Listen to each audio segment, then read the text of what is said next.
Good afternoon, everyone. We should be live on YouTube now. And yes, we are live on Facebook as well. So, yeah, it's a little bit of a delay. Apologies for that. And thank you for bearing with us. So, this is the first time. Thanks, Cindy. I did get your message, but I was just like being really flustery and was like, it's not working. I've set it up right. Why is it not working? But as always, it's me. Hi, I'm the problem. It's me. I did set it up wrong. So there we go. It's never not going to be a thing with me, unfortunately. So setting it up wrong. So we're here.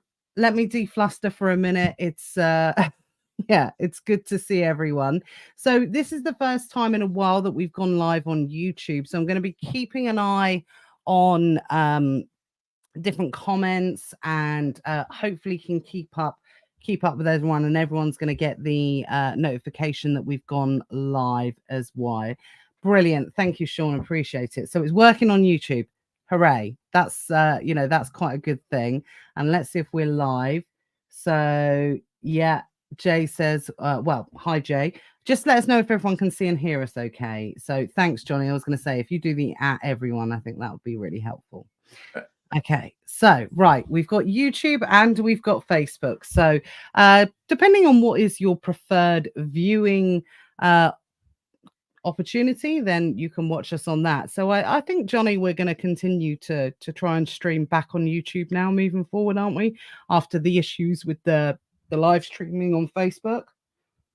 Yeah, I think so.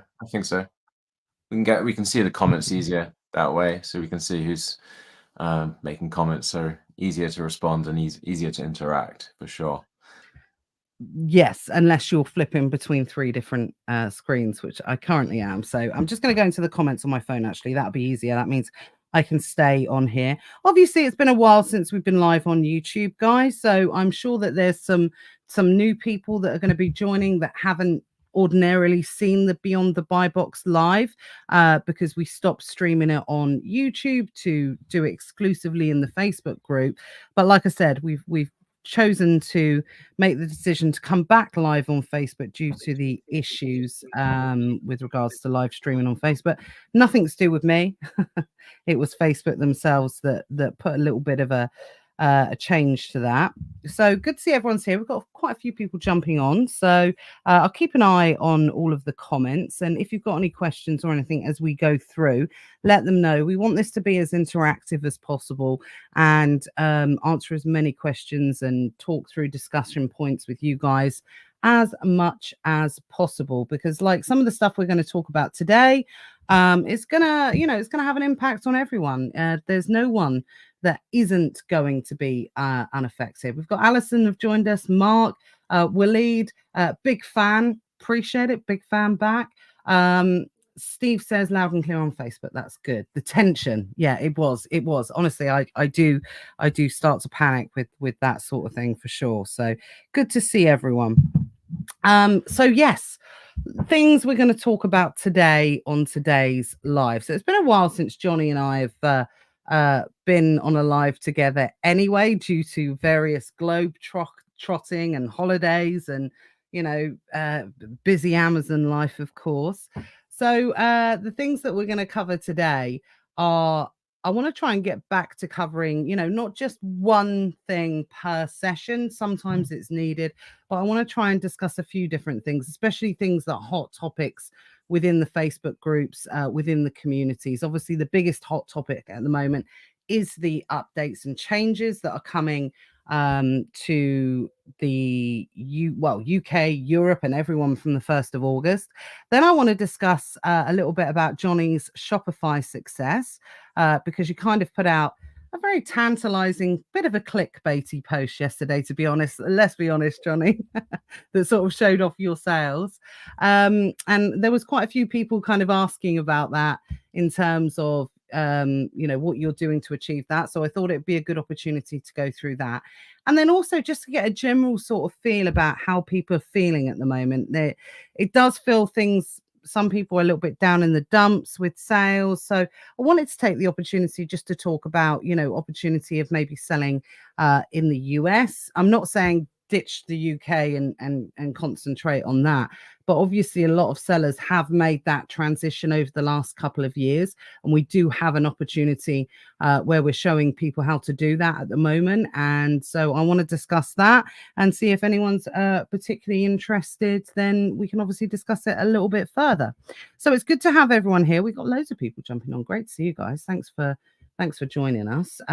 Let's jump into YouTube first of all. So Sean says VAT changes for seller. Government change VAT if Labour wins within the next months. Yes, I mean, I think it's important to say anything that with regards to it won't change what's happening on Amazon and Amazon's collection of that. You know, nobody's going to abolish that. I think everybody could probably agree with me on that. I don't think that's ever going to get abolished. Well, certainly not in the next election. So there is a possibility that things like this, percentages may change, circumstances may change, or whatever, you know, especially when we're coming into a period of a change of government. But ultimately, that's not going to be going anywhere. Value added tax is going to remain. And it's quite interesting. I think in my whole lifetime, in my some nearly 43 years, or the time that I'm certainly aware of that, it's actually always remained, and it's only ever changed by 5%. That's Yeah, I quite a think long time to keep a policy, right? yeah, I think Labour, Conservatives, and Lib Dems have all pledged not to raise VAT, which is good news as well. So they've all promised not to raise it. So I don't think we've got to worry about that. Although Yeah. it'd be an election cycle, and if Labour get in, who knows what's going to happen to businesses. Some of the stuff they've got planned are pretty crazy, pretty damaging for small businesses. So, you know, Do you know what? It's one of those things, and I'm going to get shot down for saying this. I really, really am, but it's who I am. It's how I cope, and I think it really has contributed to my 20 odd years nearly in business. In having this kind of attitude. So yeah, how do I word this without upsetting people? So what I'm going to say is I kind of don't look into that stuff in too much detail, because obviously things change all the time.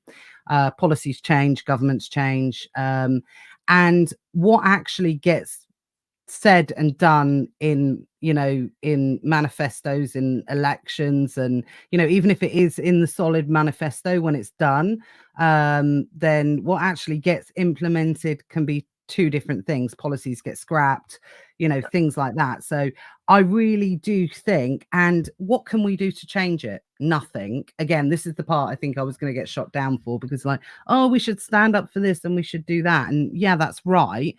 But at the same time, what can little old me do to impact on this? Nothing. All I can do is work on my output. So that's how I tend to focus on it. Produce more, create more, look at more opportunities. What's going to be doing, you know, how can I create more revenue? How can I create more margin? How can I create more profit in my business? Can I streamline my business to take into account if there are going to be these sort of changes? I can only do what I can do. And so I tend to not look too deeply into those sort of things, if that makes sense.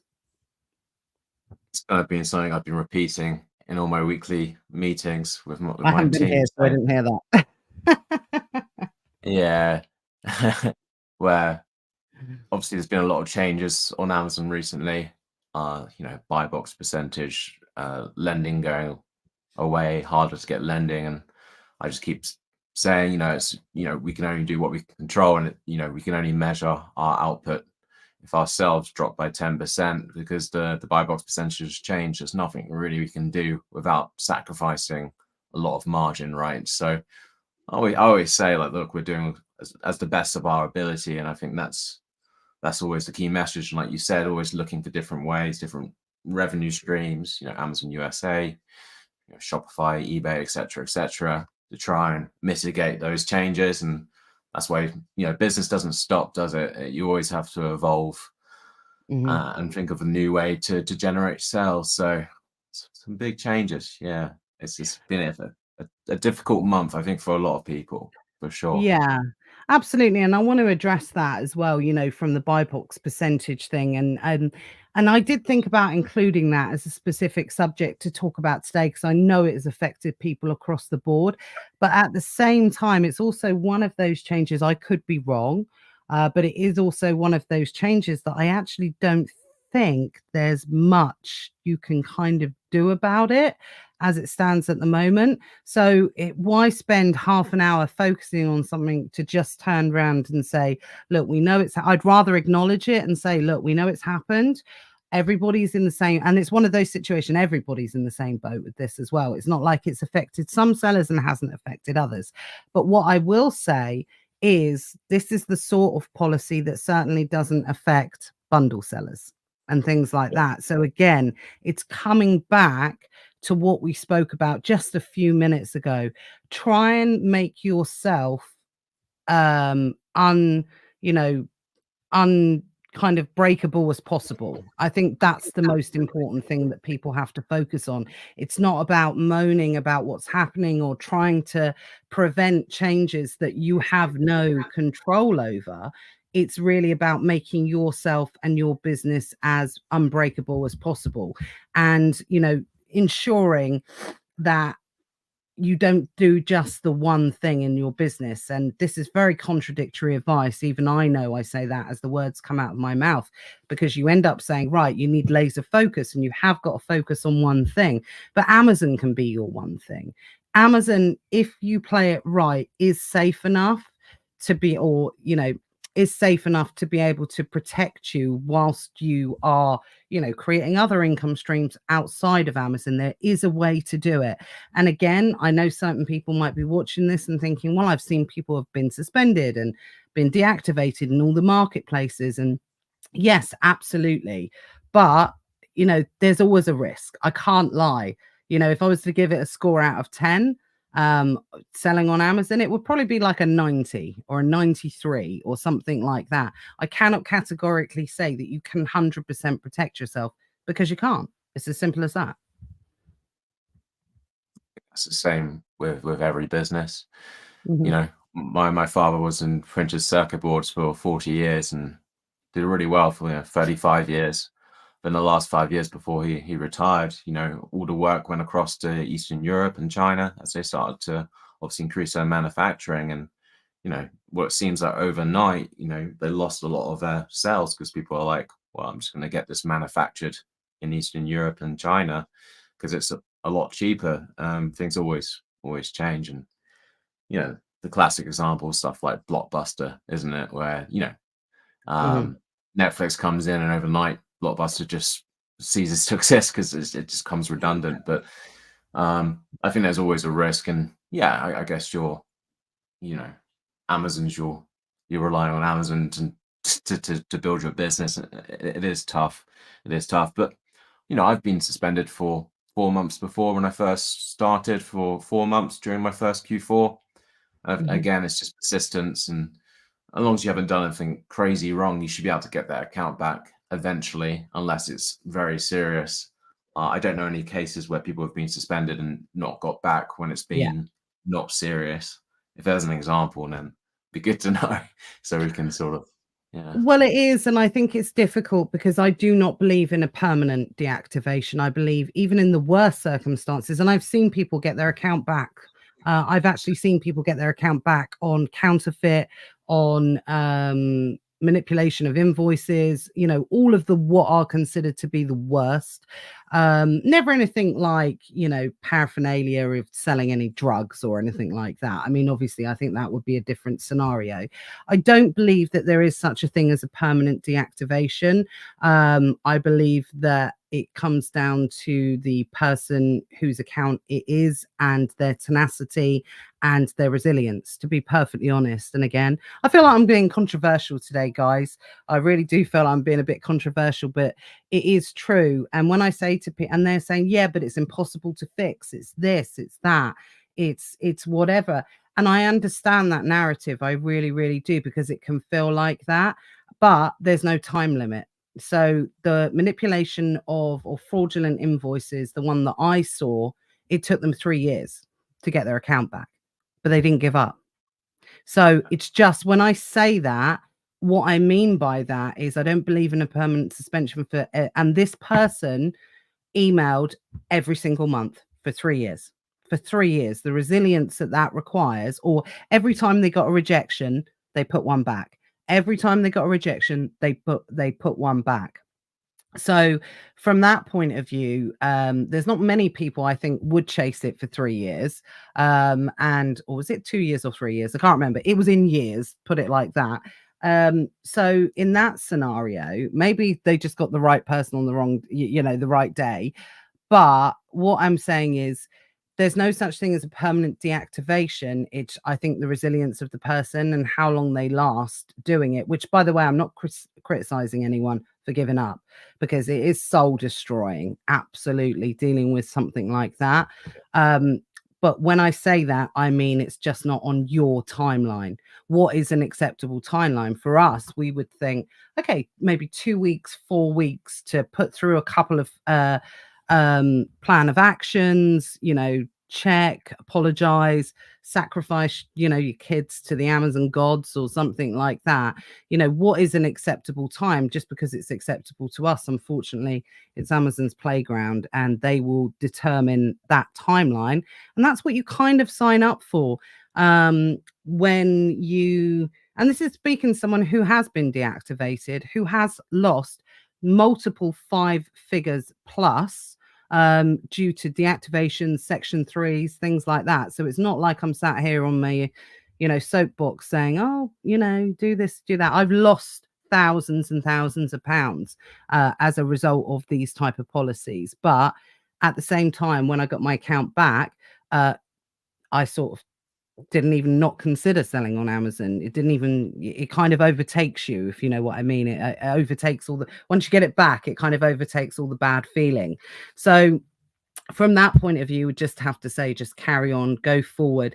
You can't protect yourself 100%. And again, I would be misleading if I didn't say it. Jonnys the same. We do not rely on Amazon entirely. It contributes. I always say I could stop everything else and I could live a very nice life just on selling on Amazon. But at the same time, from my own point of view, I've built additional income streams around Amazon and off Amazon, because I've been burned in the past. Nearly lost a home over it previously, years and years ago, because I was relying on one income stream. So I also don't want anyone to think that we're sat here being hypocrites saying that as well either, because we do have other income streams. Yeah. I think there's also, it's worth mentioning, there's account health assurance these days, right, as well, which just came into place, which should safeguard you against any suspension, right? As far as I'm aware, has anyone ever been suspended if they had that? I don't know. It'd be nice to hear if anyone has, or is that a sure Well, thing to not get suspended? I haven't read. conveniently, Johnny, you should tune into Hive Live tonight, because that's what the session's all about tonight. Well, I'm co-hosting. So So I'll be well, there. it's good to know.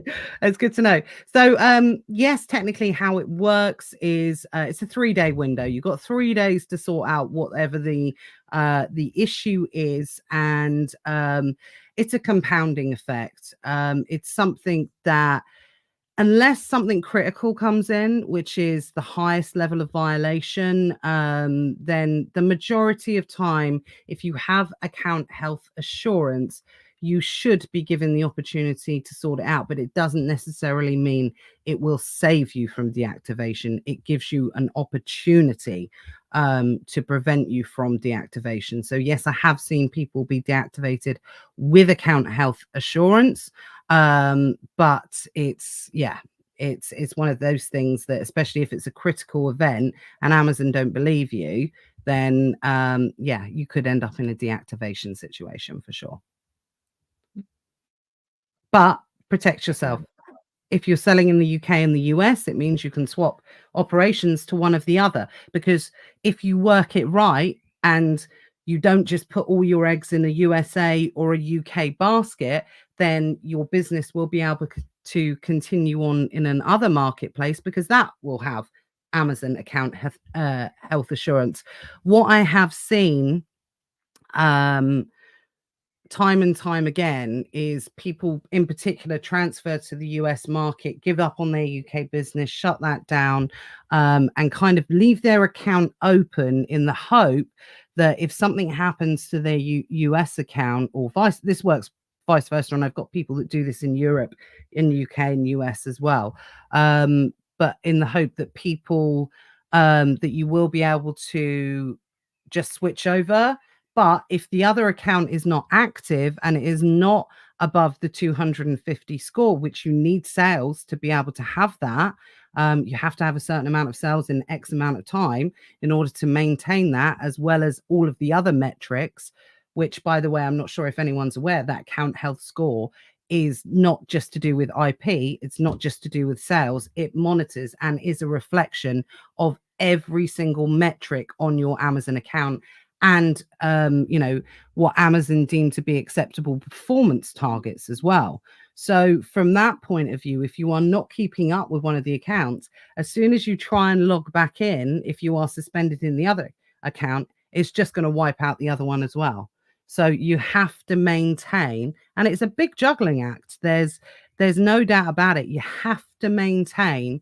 If you don't want to be left up, the stream without a paddle, then you definitely have to maintain a good level of business in both marketplaces. We've ended up sort of talking about the US first, but yeah, we sort of headed onto there. And I think, Johnny and I always try and be aware of what people are talking about. And by the way, I heard today actually there's a new wave of Section 3s, by the way, coming through for the US, which is really new news, not something I've experienced as well, not me personally, I mean, but I've not personally seen it, but I've heard from a couple of people that a new wave, and it is the start of the second quarter of the month, so maybe this is around the sort of time when they sort of go fish and send them out. I don't know. I think I gave up trying to work out what Amazon's rhyme and reason is a long time ago. Yeah. And speaking of America, our first box just arrived in Philadelphia. So I was just checking the tracking. So yeah, Natalie's been helping me with our US side of the business. So Yes. also we're launching in the US as well. Natalie sort of I guiding me think through that.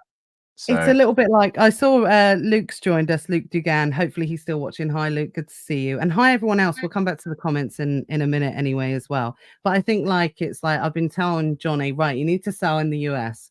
Like I said to Luke, you need to get on bundles, such and such. You need to do this, you need to do that. So it's great when people actually do it. And I love seeing people's success. So yeah, I'll be really interested to see what your results are for that. I'm sure, no doubt, they will be posted.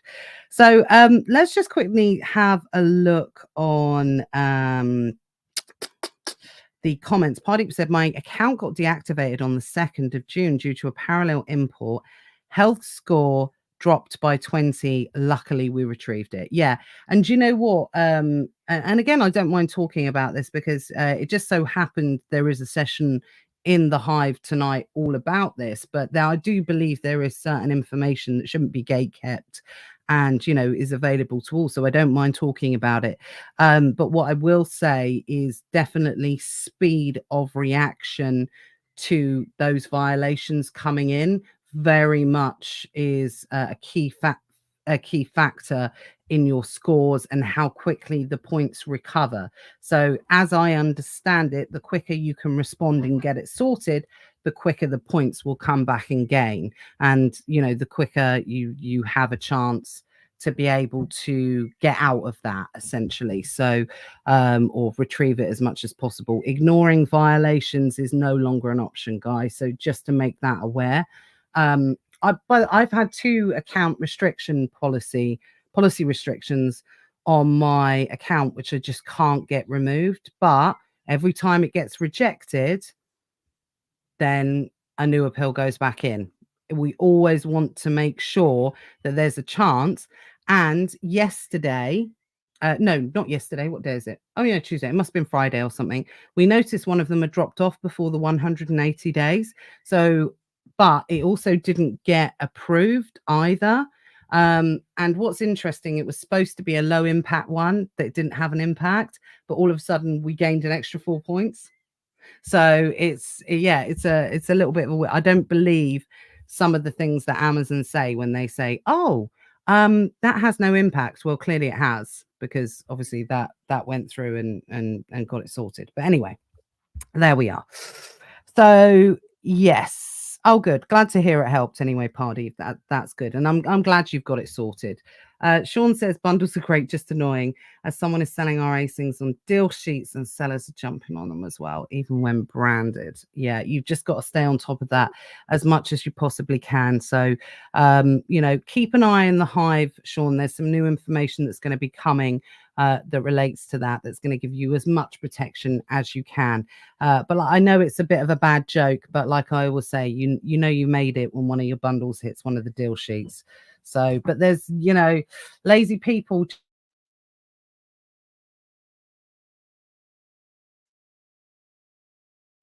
I think Natalie's frozen. That's interesting. Hope we're still alive. Just comment quickly. I think the internet has cut off on that. Yeah. So nothing right about that. I'm just gonna say hi to people. Why? Well, it's Natalie frozen. Hopefully she'll be back on in a few secs. Okay, are we back? Natalie's back right now. Oh, Did you didn't I? freeze? Was it me? Did I freeze? Yeah, I think so. Yeah. Oh, okay. I was like Elsa. Oh God, I'm gonna look back on the video and it's gonna be the most awful thumbnail of me like pulling the worst face being frozen. Yeah, if I pull my white, no, I don't think I have.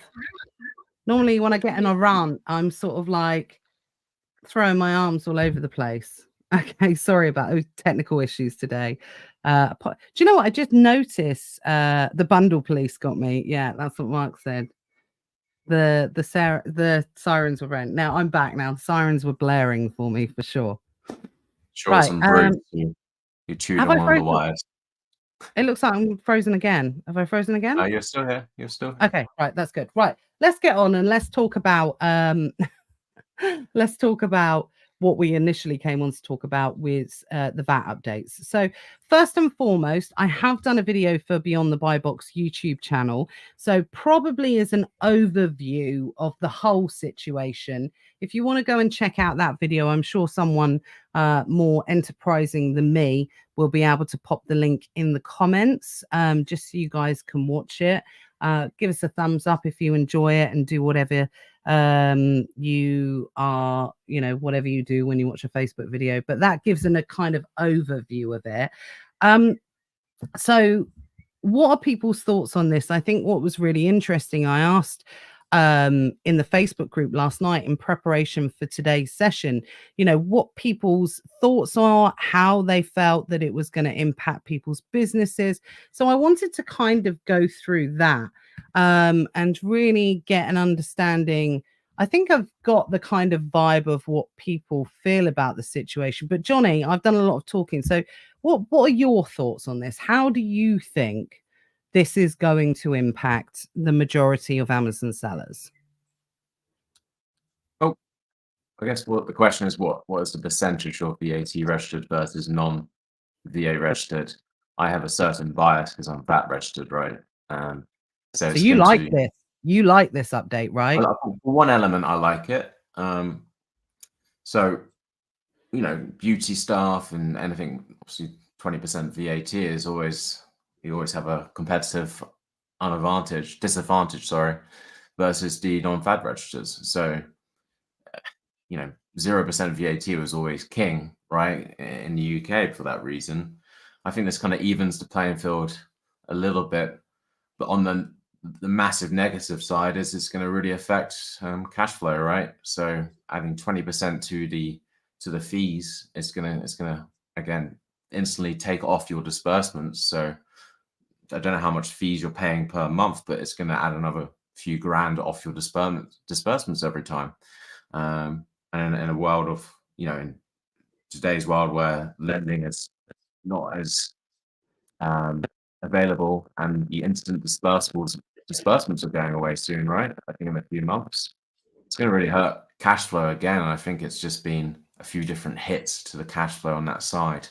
I think it's Amazon across the board as well. So Amazon shipping are also going to add VAT as well. I think if you're a grocery seller, I think it's so important now to switch to a monthly VAT return. I think that is just absolutely essential if you're not doing that already.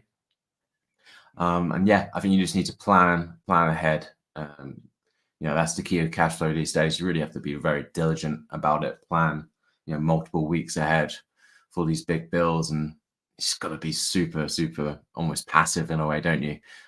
With your spending on the weeks coming up to that, I'd say it's good and bad news, right? Oh, definitely. I think it's one of those things. It's in business, there are certain things that are not even. So it's good for everybody to be back on the same, and I say back on the same playing field, because obviously this is something that sellers below the VAT threshold have only been able to take advantage of for the last 2 or 3 years due to the mass communication that sellers were able to do this. You've always been able to do it, but you had to contact Amazon. And it was only until it came out in a load of Facebook groups and the word spread and people started talking about it. So when I first started selling on Amazon, non-VAT registered sellers had to pay VAT on fees. It was acceptable that you pay VAT on fees. And then the advantage and the extra incentive was when you get bigger, like Mark Penn said there, once you go over the 85,000, once you go into VAT registration, that was an incentive. So you were able to claim back those VAT on fees. Whereas, it was being technically exempt from them due to reverse charge, which is no longer going to apply.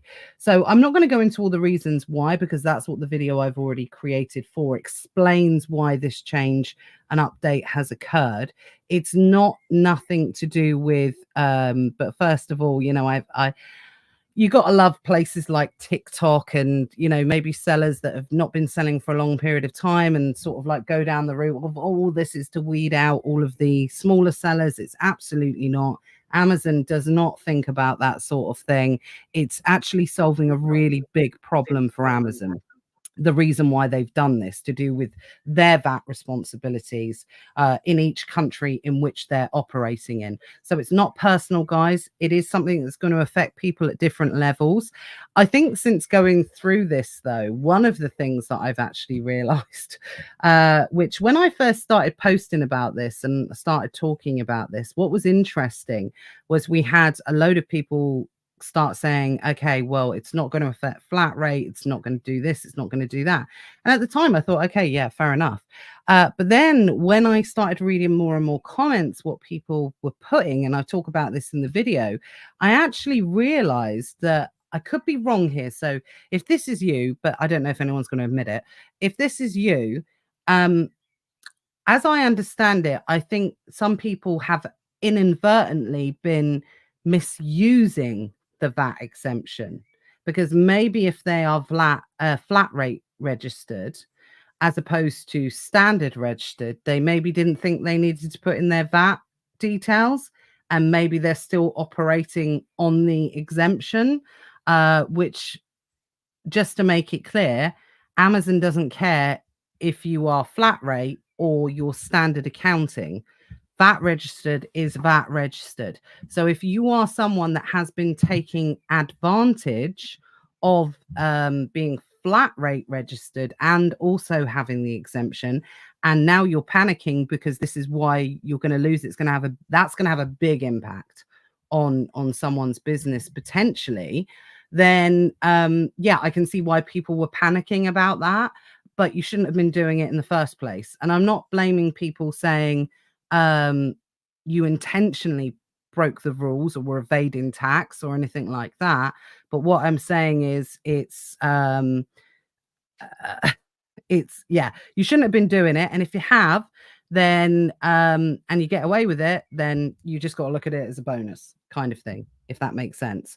So yes, it sucks for new sellers, but the way I have to look at it is it's an incentive to push you through that VAT registration, which is always how we looked at it before. It was never looked at anything else other than it was an incentive.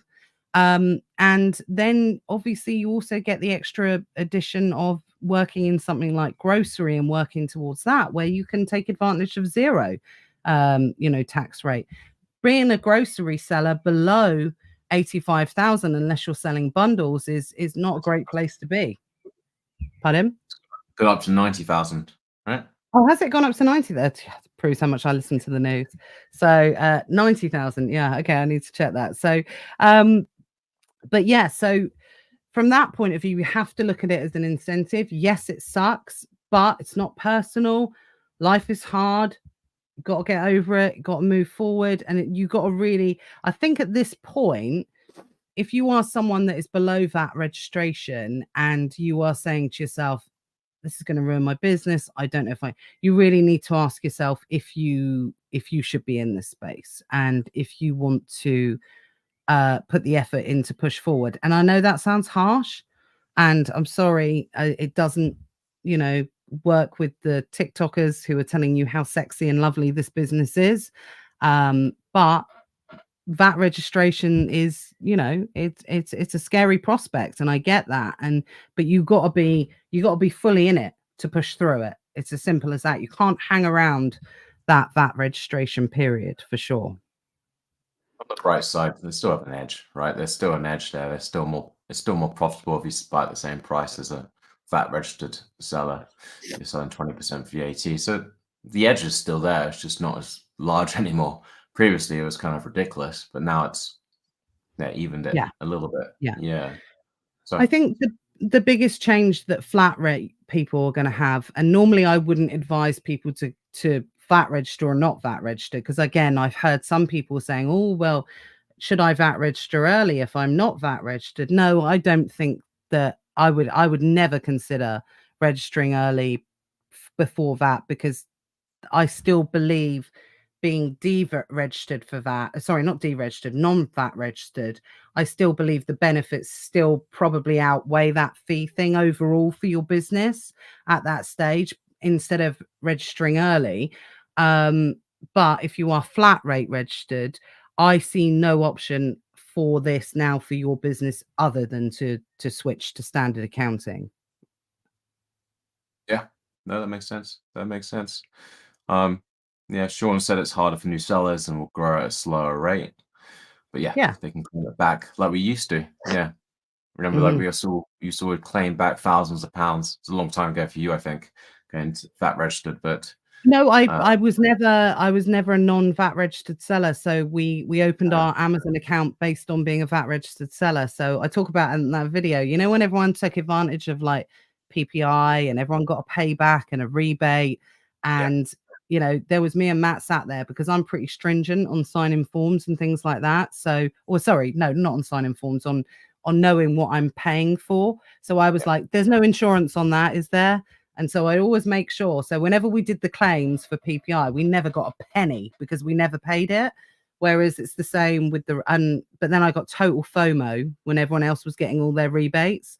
And then it's the same with this. But yeah, so what I also say in the video is as well, which is important, if you are someone that's not been aware of any of this and you have been paying VAT on fees as a non-VAT registered seller, it doesn't change the fact that you can still apply for a rebate because you have overpaid any time between probably when you've started up until the 1st of August. So that rebate option is still going, that doesn't change for anybody that has been unaware of that period. So, but it was a good old payday when everyone got it. I think the maximum I saw for someone I helped with was like £57,000 someone got back. It was a huge amount.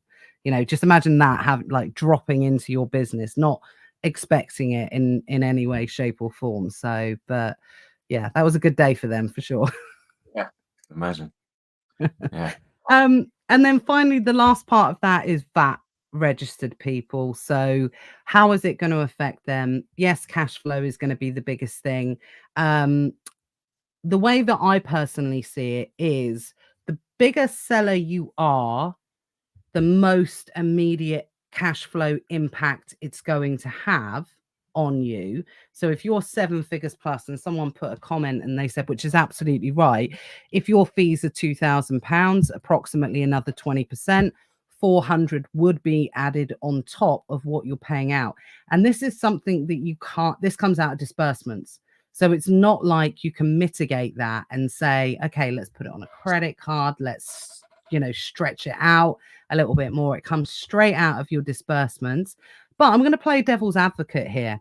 If you are somebody who, there's two ways to look at it. If you are someone that relies on outside Amazon lending, if it comes out of your disbursements, then potentially you could have a longer period of time where you can capitalize on the money that you've borrowed, as in not paying it back. What I mean by it is if you pay a fixed amount for the money that you borrow. So because if you pay it back really quickly within 3 months, have you maximized the interest period? I mean, I know that's getting a bit, swings and roundabouts kind of thing, but I always like to try and find a positive on something.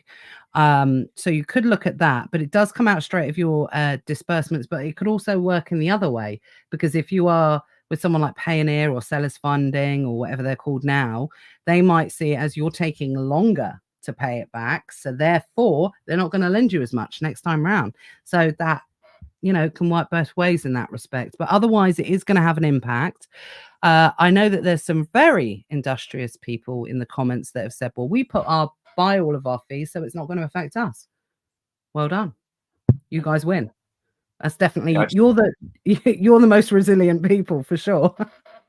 I just did the maths, and it's going to be 10K more we're going to have to get for cash flow each month. So it's going to be about £10,000 less cash flow each month. And so for someone like yourself, like I said, depending on your circumstances, you're already monthly VAT, monthly VAT return.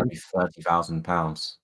That's what I mean. Imagine that being chalked up, and it is going to have an impact. I don't care who you are. That is going to have an impact for sure. So finding that extra money, which has to be found. It's not like a case you can mitigate it with paying off, different, put it on different credit cards. Like one of our maximum things that we do when we come to pay our shipping bills and our DHL bills and our FedEx bills and things like that, we wait till the last possible day on our terms. Then we put it on the maximum amount of interest-free credit card that we can. So we maximize, that money in the bank as long as possible. But you're not simply going to be able to do that with this, because it comes straight out of disbursements. So Amazon want to get paid straight away. I know the feeling. I've mentioned before, but what I used to love about Amazon shipping was I used to be able to pay that by Amex. So at the end of the month plus 15 days, so you'd pay a whole 30-month, 15 days after the next month, and then I could pay on Amex. But now I've moved to Every. They take it straight from your disbursements. So again, that's tens of thousands of pounds that we have to cash flow now. So it's I feel like our business is being hit like multiple times by this cash flow, and it's absolutely. Mark says, question is, and this is going back a bit, does Amazon actually want larger sellers? I am actually inclined to agree more with Mark, if that's the sentiment that he's saying. I actually think Amazon loves smaller sellers to a certain extent. They don't want people that are selling like one thing a day. But I don't know if they do want multiple million pound or dollar sellers on Amazon. We know that by what's just happened with the adjustment on the buy box.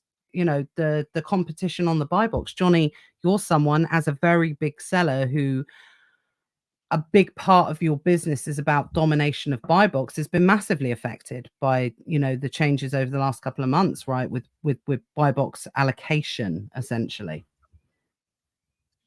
So our buy box percentage went down 5-10%. It's a lot.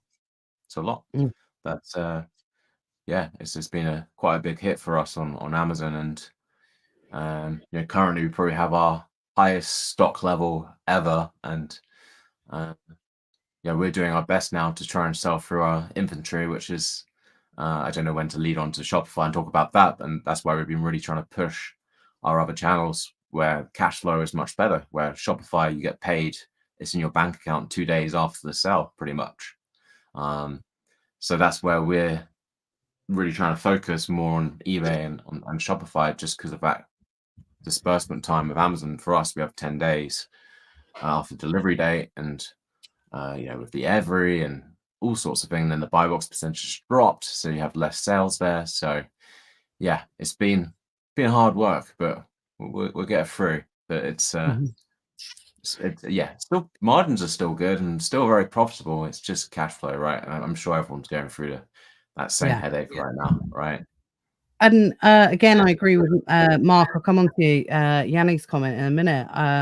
If you're a big stock spender, it will catch up. I agree. It definitely will catch up in the long term, because then what's going to happen is when you come, if you stick to quarterly VAT returns, then once you hit that first quarterly VAT return, you're going to have a big chunk of extra money in your account, because your VAT bill, well, hopefully this has worked for you, will be lower.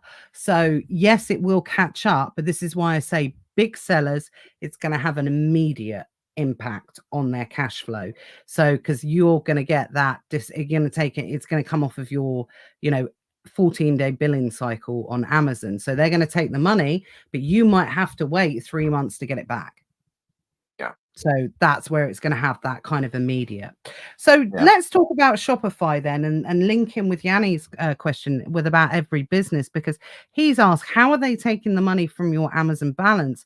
I thought they invoiced you directly, or did he hear that wrong?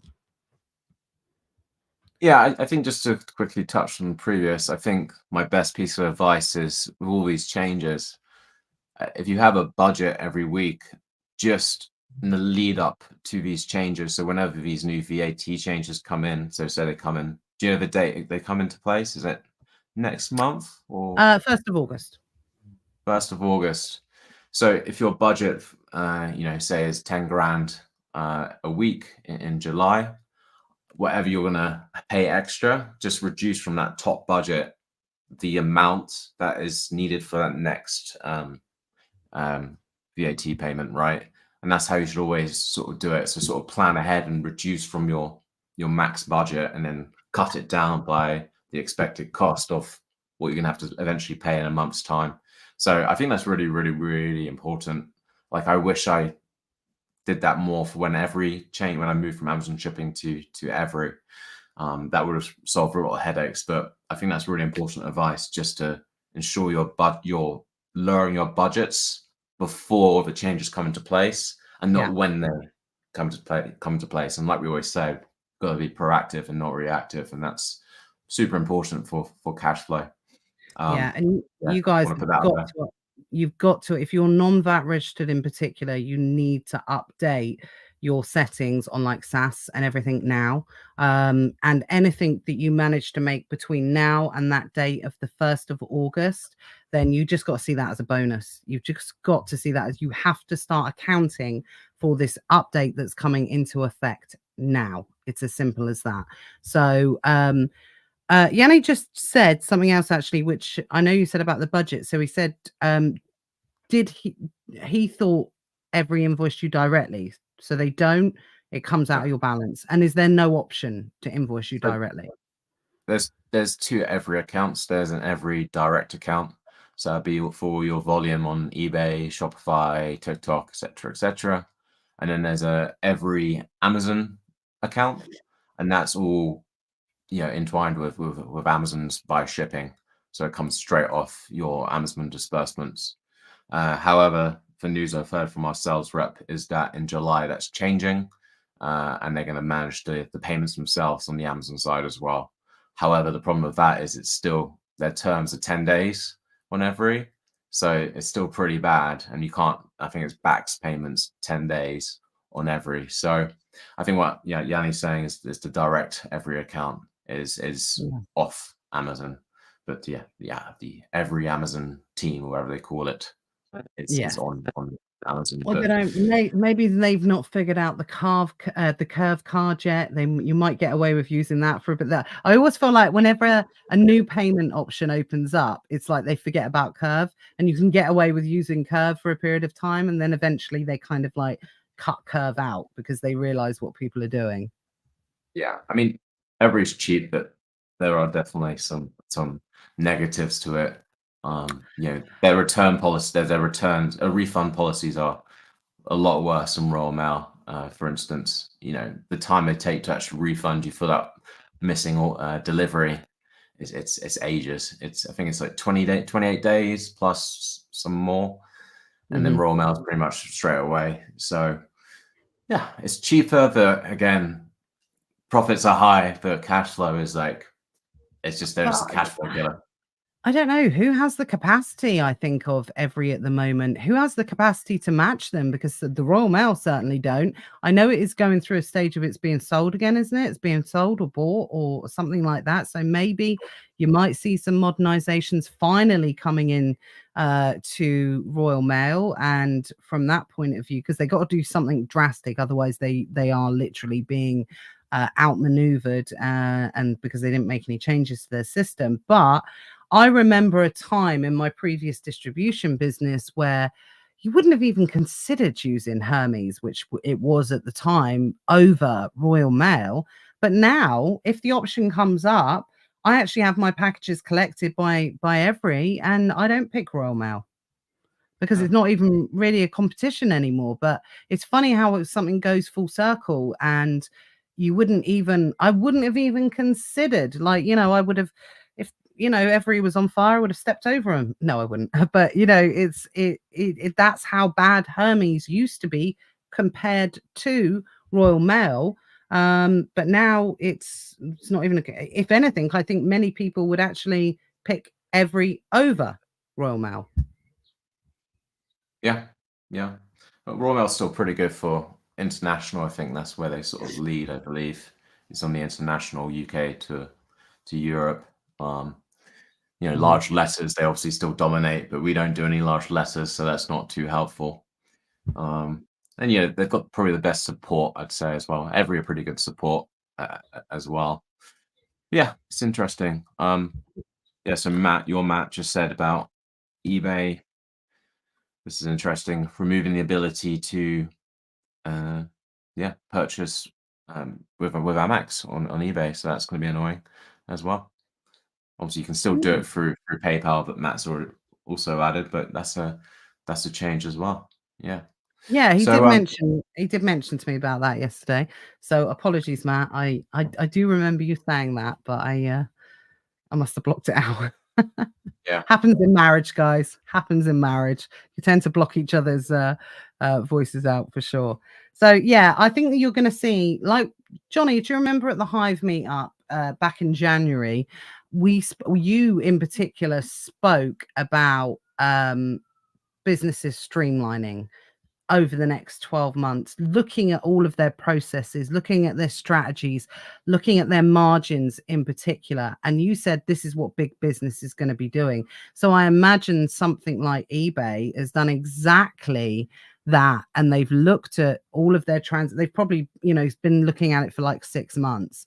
And they've just decided that actually paying that extra fee out to Amex is maybe just not worth it, for the margin that they want to save within their business. So this is something that you're going to see changing quite a bit. And if things return to slightly happier times, they might start reintroducing it again.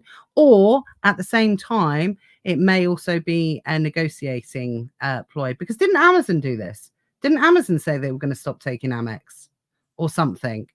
And not then I'm they aware kind of. of give in.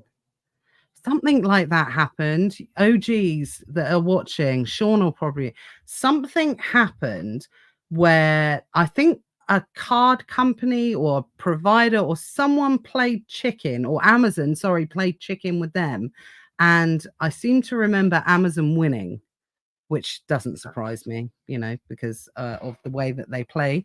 But yeah, someone, can anyone else remember that? I can't remember what it was, whether it was Amex or something. It was a long time ago where they played chicken with one of the big companies and they won. So and there was a big press statement about it. It was quite a big hoo-ha at the time, from what I can remember.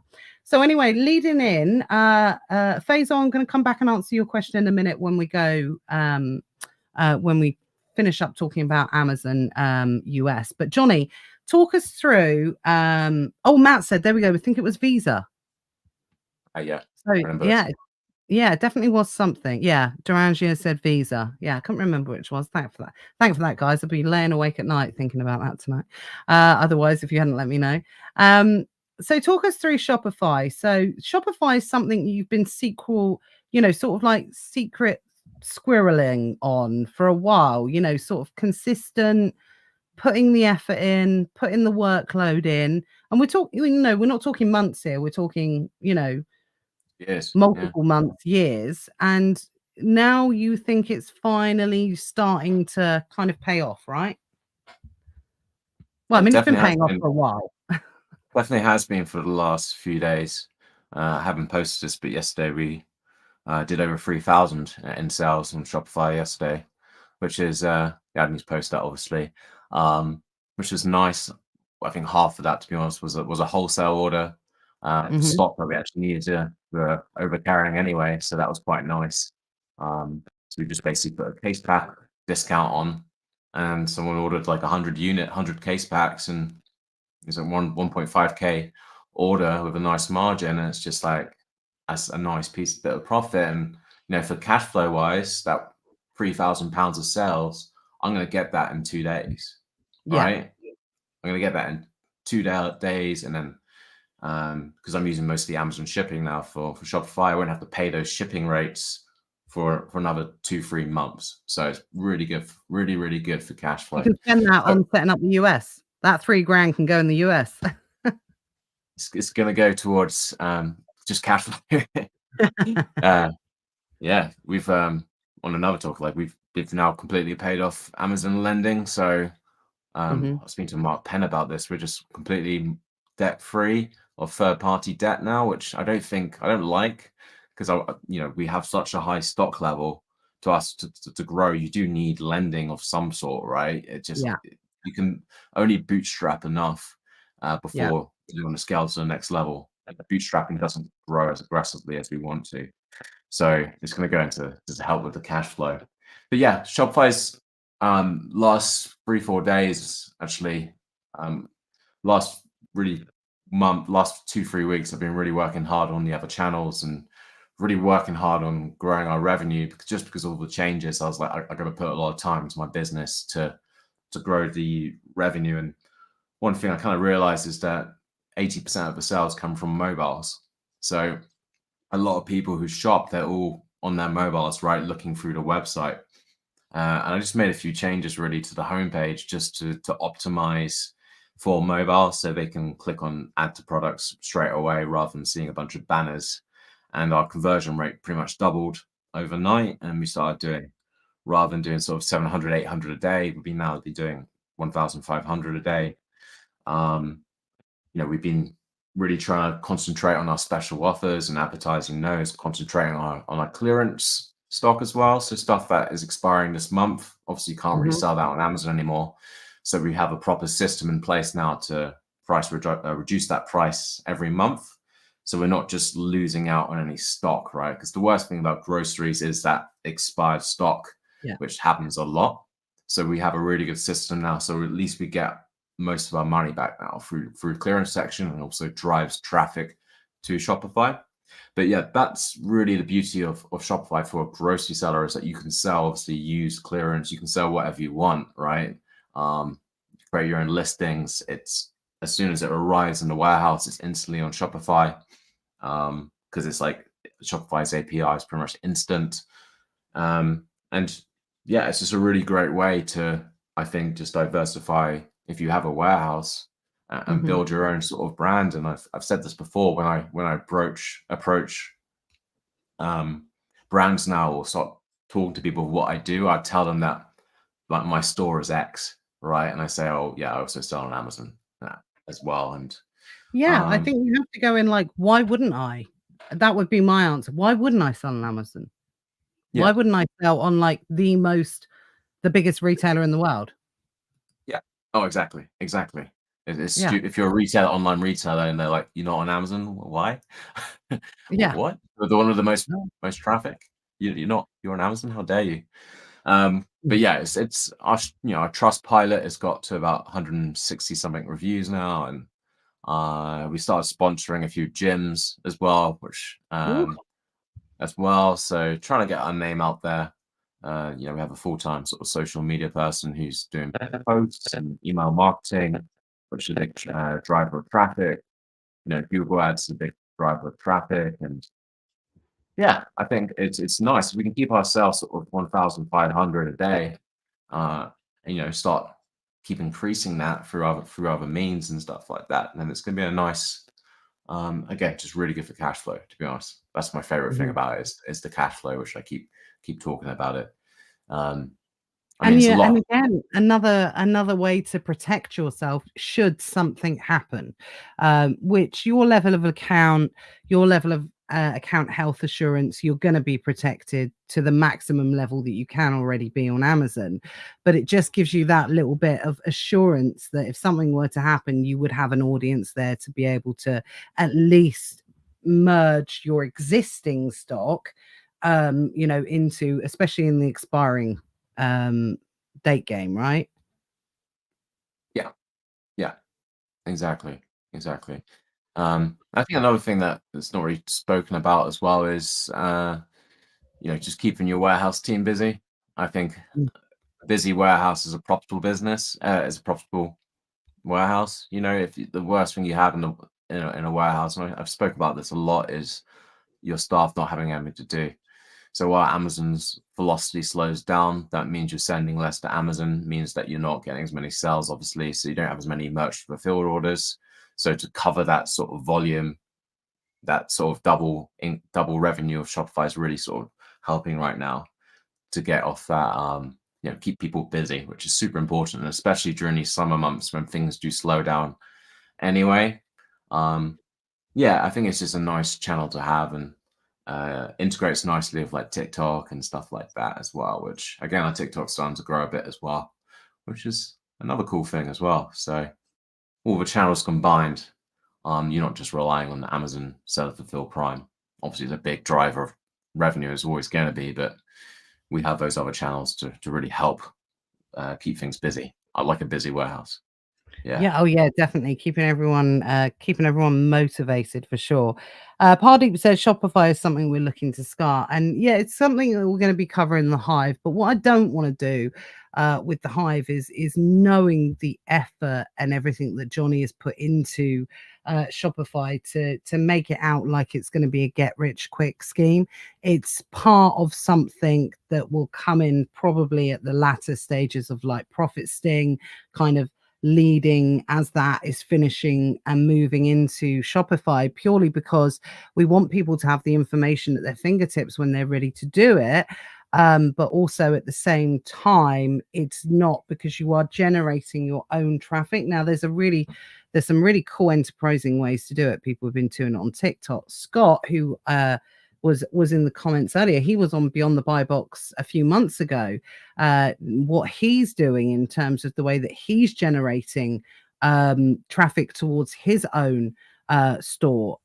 So there are ways that you can do it for sure, but it's definitely not a get rich quick scheme. It's not going to be something, I'd be really peeved if anyone thought that we were just trying to say Shopify is the next big thing and you should ditch Amazon to do it. It's a bit of a slog for All right. sure, but once it starts to pay off, so it's something you could be working on behind the scenes, right? I think if you have experience with, say, Google Ads, you understand how that works, and you can get a nice little Shopify website and understand the basics of that, you can generate some sales pretty quick, I think. Mhm. I think it's also that trust factor does take a bit of time, because if someone's researching your For brand, sure. they're going to go on Trustpilot and be like, oh, where's the 100%. reviews? Where's the actual? How can I trust this supplier?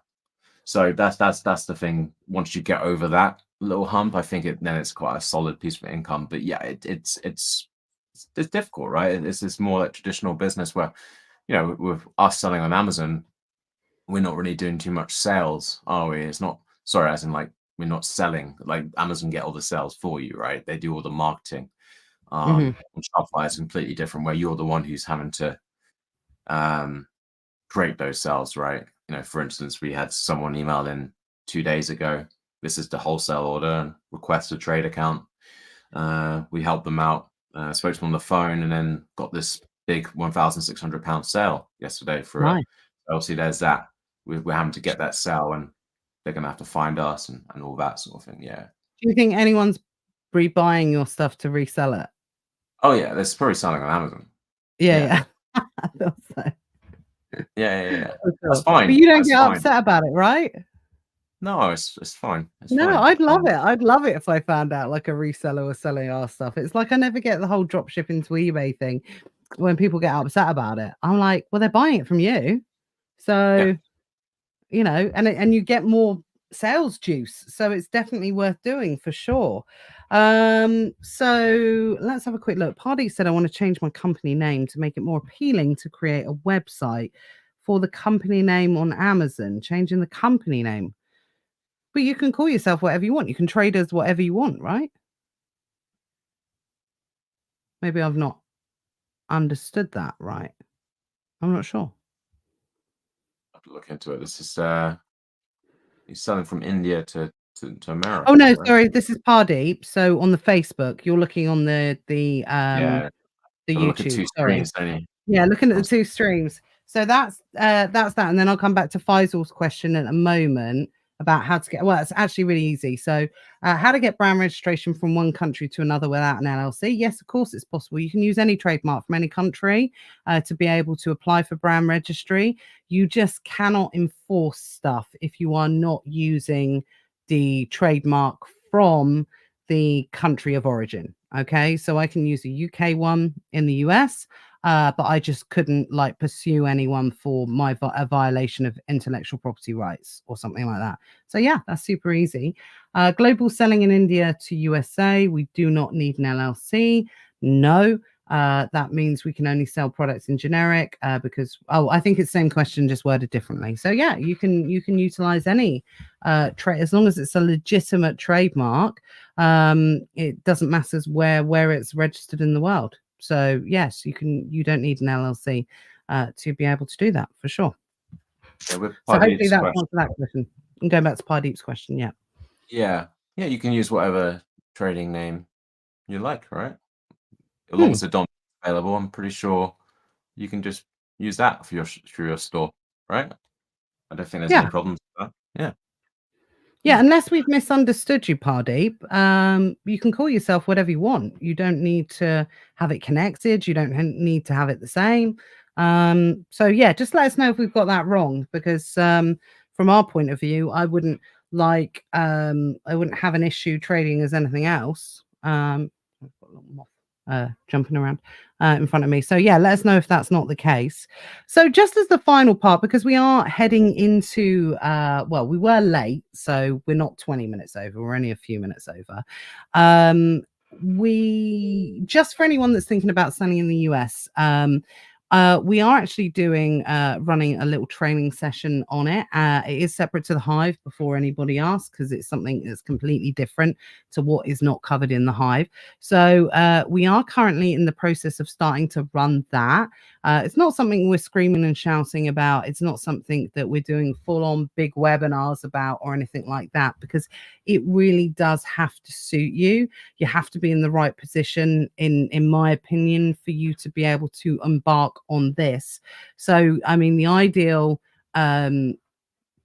criteria for people for looking to start in the US is definitely not a new seller. You have to be someone that is, already operating in the UK.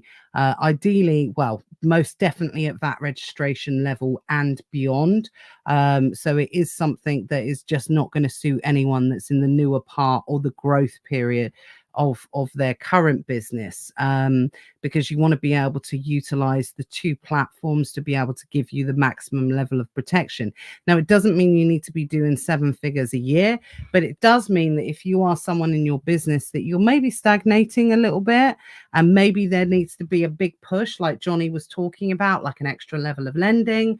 So, this is a conversation that is a good time to think about, okay, before I go and do this big push in the UK, should I maybe be looking up and opening in a different marketplace? So, but there are lots of caveats. There's lots of different things involved. So what I'm actually saying is, if you are interested in exploring that, then drop me a DM, drop me a private message, and then I can fill you in on some further details. Because, like I said, I don't want to go into that whole webinar thing, because, if we had 100 people sign up to the webinar, probably only 25% of those people it would be suitable for anyway. So it's a bit like dangling a carrot in front of people's faces and then a slap in the face and turning around saying, sorry guys, not for you. But again, I'm happy to talk about it. It's definitely an extra incentive, to be able and to motivate. But also, don't not contact me. So what I would say, if you think, oh, okay, I don't think I am suitable, drop me a message, tell me a little bit about where you are in your business, and I'll let you know whether I think you're suitable. But just because I say, it doesn't mean that that's like, legit. I will give people the option to make up their minds. So I just like to give people all of the information, if that makes sense, of course. So, no, Pardeep said you answered it correctly. So that's good. So if you're thinking about setting up and selling in the US, drop me a message, and we can look into that for you. I will be posting about it in the group for the rest of the week. But it's one of those things that, like I said, you do have to be at the right point in your business to be able to do it, because the growth is very quick, and it can throw people off kilter a little bit, to be perfectly honest. That's why we're offering an additional extra support group for this. Yeah. So just in case anyone was wondering why it's not in the Hive, it's a very different selling model. And there needs to be different. I'm trying out as well. You convinced me to start doing it. So I know, finally, Jonnys, I've convinced Johnny to start doing it for sure. So watch out, USA. Johnny Smith's on the case. Big boys over there. I know, USA domination for sure. So just drop me a DM, and more than happy to talk through anyone that wants to discuss it. So thank you for your patience today, guys. I know we were a bit late on, but that was my issue. So as not setting myself up right, I genuinely felt Johnny's disdain when he was like, have you set it up right? And I was like, yes, I have. And then I realized I hadn't. So, but there we are. It's done now, and it's set up right. So from next week, we should be live on YouTube and also on Facebook as well. And we will keep you updated, what we're going to be talking about. But I do have a guest next week. I've actually got guests for the next few weeks, until I'm back on holiday again. And then Johnny's away. Actually, you're on holiday away before me. End of June. Yeah, end of June per week. Yeah, we'll actual go holiday, not travels. Holiday, which is a Where first. Are you going, by the way? Ibiza. Ooh. Get yourself down to Manumission. I don't. Yeah, interesting. It will be for sure. Yeah. Matt's parents go to Ibiza; they love it, but they're definitely not down the San Antonio Strip for sure. Just if you ever want some interesting stories, anyone, just message Matt Cromie about the time he went to Ibiza when he was 18. Just ask him. He's going to be, what the hell are you telling people? But have a good time. That will be good. But I don't think we're going to see you before then on Beyond the Buy Box, but you're back on the Hive Live with us tonight anyway as well, which is good. But yes, next week, I'm really excited. Because she's been our most requested guest. I think whenever we've put out shouts for anyone that comes on, Cindy Jackson is going to be joining us on Beyond the Buy Box next week. So it's finally happening, guys. Cindy, who is, absolutely. Cindy, who is so helpful in the communities and works so hard, really helping other sellers. So I finally managed to persuade her. She's going to be joining us next week, and she's going to be talking about creating additional income streams off of the back of her Amazon experience. So that's going to be really interesting for anyone that's maybe thinking about branching out from actually Amazon selling and heading down all this. I will say this, you guys are learning so much experience, find a way to monetize it. And Cindy certainly did. So we're going to be talking about that next week, which I'm really excited about. So yeah, we'll be live on YouTube and Facebook, and that will be 1 o'clock this time next week. Oh, yeah, I'll be tuning in. Yeah, good. Dumbledore, aka Cindy. Absolutely. Yeah, Rosie says that. Finally, Pat says counting down the days. I know, I'm going to really big her up. So like hundreds of people are there. And no, I'm sorry, Cindy, I'm not. Because she's going to be, I know, bless her, she's going to be nervous. It's taken a while, but you know, everyone's lovely here. So it's not going to be an issue. So yeah, I'm really looking forward to that. So have a great week, guys. Keep your heads up. I know it feels like everything's against us as Amazon sellers at the moment. I really do believe that. But there's always seasons in selling on Amazon. There are times when it feels easy. There are times when it feels, hard. But it does even it out. And overall, it is worth it. So please do keep it up, because it really can bring a lot more benefits than it can disadvantages. So yeah, keep your peckers up. I will see you next week. Any questions, pop them in the group, and have a great week, guys. Thank you, everyone. Yeah. See you soon. Bye.